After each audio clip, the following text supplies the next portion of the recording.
Paris, municipale 2026. Une candidate surgit avec une promesse simple. Ordre, économie, reconquête. Elle a 32 ans, elle est députée européenne, elle a la Cour des comptes dans son parcours. Et elle se présente comme une femme des solutions chiffrées, pas des slogans. Mais la vraie question, celle que peu osent poser franchement, est la suivante. Assiste-t-on à l'émergence d'une nouvelle figure qui casse les codes ou à une trajectoire d'élite pensée à froid, calibrée au millimètre?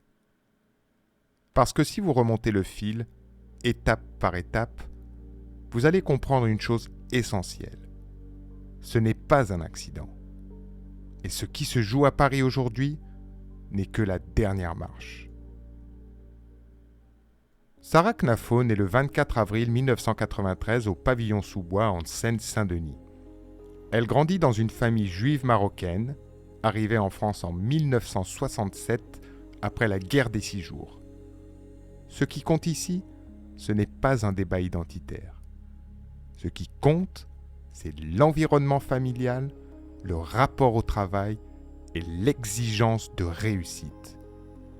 Elle est scolarisée dans un établissement privé juif sous contrat du réseau de l'Alliance israélite universelle. Très tôt, on retrouve ce qui reviendra sans cesse. Discipline, rigueur, ambition assumée. Mais l'essentiel n'est pas encore visible. Il se joue dans ce qu'elle apprend et dans où elle apprend. En 2011, elle obtient son baccalauréat. Elle intègre immédiatement une classe préparatoire en économie, gestion et méthode quantitative. Elle vise le concours de l'ENS, l'École normale supérieure, Paris-Saclay, et échoue. En 2012, elle entre à Sciences Po Paris. Elle y obtient en 2017 un master affaires publiques. En parallèle, en 2015, elle décroche une double licence à Panthéon-Sorbonne en économie et sciences politiques. Détail souvent ignoré mais révélateur, vers ses 20 ans, elle suit aussi des cours au théâtre Cochet-Delaveine. Autrement dit, elle travaille le fond, mais aussi la voix, le rythme, la présence. Puis vient l'étape la plus symbolique. En 2017, après une première tentative, elle intègre l'ENA, promotion Molière, scolarité 2018-2020. C'est ici que le paradoxe commence à se dessiner. Elle se présente aujourd'hui comme anti-système, mais elle emprunte le chemin le plus institutionnel qui soit. Et avant même la Cour des comptes, il y a autre chose. Les réseaux. Pendant ces années à Sciences Po, entre 2013 et 2017, Sarah Knafo rejoint l'UNI, syndicat étudiant classé à droite. Elle s'engage aussi dans l'association Critique de la raison européenne, un cercle souverainiste, eurosceptique, très politisé. Quant à Creux, CRE, Critique de la raison européenne, c'est une association transpartisane qui a été créée l'an dernier à Sciences Po et qui a déjà fait des émules dans une dizaine d'universités françaises. Donc nous aimons nous décrire comme des étudiants euro-mécréants, car nous refusons d'avoir une foi aveugle en la construction européenne. C'est là qu'elle croise des figures majeures de la vie intellectuelle et politique française, comme Hubert Védrine, Jean-Pierre Chevènement, Régis Debray, Alain Finkielkraut, Marie-France Garot. Et un autre nom apparaît, plus discret, mais très révélateur. Jacques Attali. Attali parle d'elle à plusieurs reprises comme d'un profil intelligent, structuré, symptomatique d'une nouvelle génération d'élites politiques. Ce regard n'est pas neutre. Quand Jacques Attali s'intéresse à quelqu'un, ce n'est jamais par hasard. Au même moment, elle fait un choix stratégique. En 2012, séduite par le sarkozysme, elle adhère à l'UMP. En 2014, elle rencontre Henri Guénaud et tracte avec les jeunes avec Guénaud. En 2015, toujours à l'UMP, elle se dit favorable à la création d'une section étudiante du Front National à Sciences Po. Et pour la primaire de la droite en 2016, elle soutient Henri Guénaud, qui ne se présentera finalement pas. À ce stade, une chose est claire. Elle ne cherche pas un camp par hasard. Elle cherche le bon point d'entrée, la bonne rampe, le bon moment.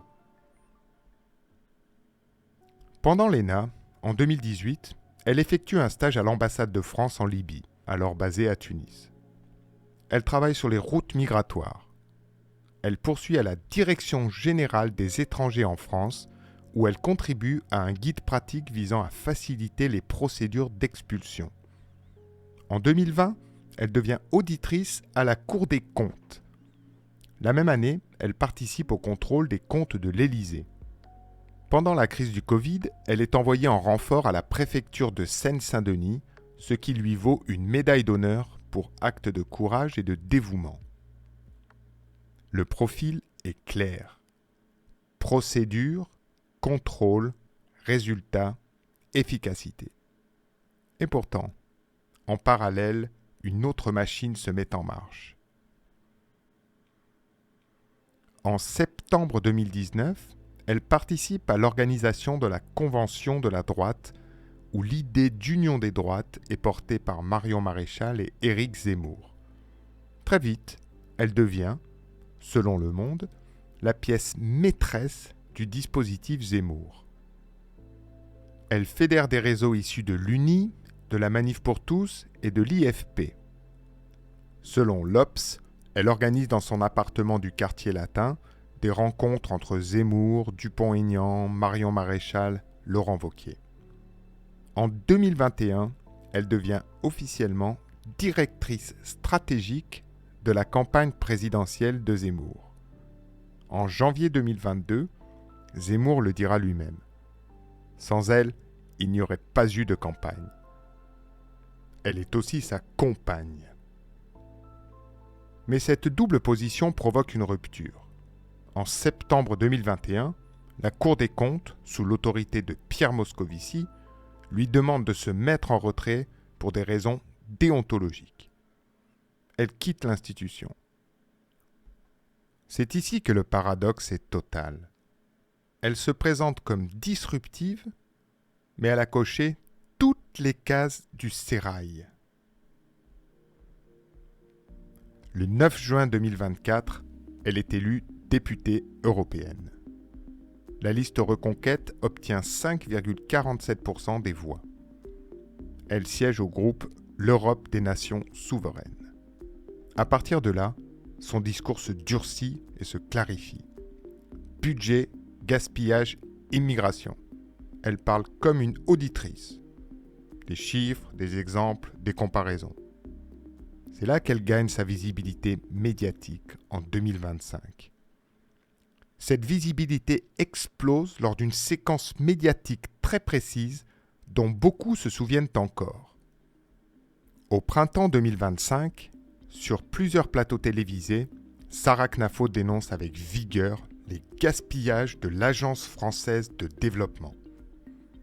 Elle cite des montants, des programmes, des pays et accuse l'aide publique française de fonctionner comme une boîte noire budgétaire, déconnectée de tout contrôle démocratique réel.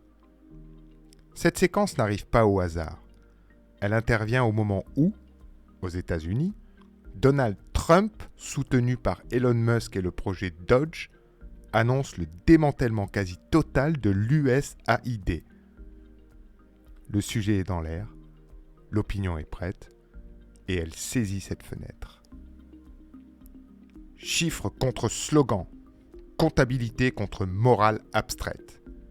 C'est à ce moment précis que son profil change. Elle ne parle plus comme une militante, mais comme une ancienne auditrice de la Cour des comptes. Et cette séquence vidéo va durablement l'installer dans le paysage médiatique. qu'on aidait la Chine. Donc la première puissance économique du monde, on l'aide à se développer, ça ne manque pas de saveur. Restauration écologique du district de Pignan, province du Fujian, modique somme de 40 millions d'euros. Pour mettre environnement, genre, inclusion, et vous avez quelques millions. Je pense qu'il y a vraiment des spécialistes du dossier de subvention. Institutionnaliser en Jordanie et mettre à l'échelle, tenez-vous bien, la budgétisation sensible au genre. Budgétisation sensible au genre, on ne sait pas trop ce que ça veut dire, mais c'est 151 millions d'euros. Programme de renforcement de l'égalité de genre dans l'accès aux opportunités économiques en Albanie.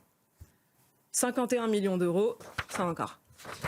La France qui finance aussi le programme de préservation de l'agrobiodiversité oasienne, c'est en Algérie, dans la vallée du Mzab. 600 000 euros sur 3 ans jusqu'en 2026. En tant que contribuable française, je trouve ça scandaleux, vraiment absolument scandaleux. Je pense qu'on ne prend pas la mesure de ce que c'est, de prendre l'argent dans la poche des Français pour aller l'envoyer comme ça au monde entier, pour gaspiller dans des projets ubuesques. Et donc il ne suffirait que de le vouloir pour dire que tout ça on arrête et qu'on rend cet argent aux Français. Cette séquence médiatique massive, qui a fortement marqué l'opinion, prépare naturellement la suite. Est-ce que vous êtes candidate à la mairie de Paris ? Tout à fait. Je suis candidate pour être la prochaine maire de Paris. Sa candidature à Paris repose sur une promesse centrale. Une méthode, pas une idéologie. Elle structure son programme autour de 4 piliers. Une ville habitable, en sécurité, admirée, prospère. Elle promet le doublement de la police municipale, son armement, un plan de reconquête de l'espace public et une gestion budgétaire visant à diviser la dette par 2 en 10 ans. Elle défend la transparence, les référendums locaux et résume sa philosophie par une phrase devenue signature. Je ne suis pas là pour guider des moutons, mais pour réveiller des lions. Qu'on adhère ou non, le message est clair. Et il est pensé pour marquer. Sarah Knafo est intelligente, travailleuse, stratégique. Son ascension est rapide, cohérente, méthodique. Mais la question demeure. Est-elle une rupture ou l'expression la plus moderne d'un système qu'elle maîtrise parfaitement ? À vous de juger. Parce qu'une chose est sûre, on n'a pas fini d'entendre parler d'elle.